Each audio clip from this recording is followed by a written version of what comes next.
વડોદરાના ગોરવા મધુનગરના ગોડાઉનની અંદર ભીષણ આગ લાગી। વાહનોની બેટરીના સ્ટોરેજ ગોડાઉનમાં આગ લાગી છે, જ્યાં આગને કાબૂમાં લેવા માટે ફાયર બ્રિગેડના પ્રયત્નો યથાવત રહ્યા છે।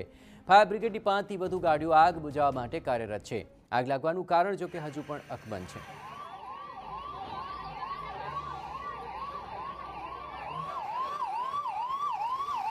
બેટરીનું સ્ટોરેજ ગોડાઉન કે જેમાં કોઈ કારણોસર આગ લાગી ગઈ, પણ કયું કારણ હતું તેને લઈને હવે તપાસ થશે। પરંતુ આગ લાગવાની સાથે જ ત્યાં ભીષણ માત્રામાં આગ પ્રસરી હતી અને ભારે માત્રામાં ધુમાડો પણ ત્યાંથી બહાર નીકળી રહ્યો હતો। ફાયર બ્રિગેડની જાણ કરતાં તુરંત જ તેમણે પાણીનો છંટકાવ કરીને આગને કાબૂમાં લેવા માટેના પ્રયત્નો શરૂ કર્યા હતા।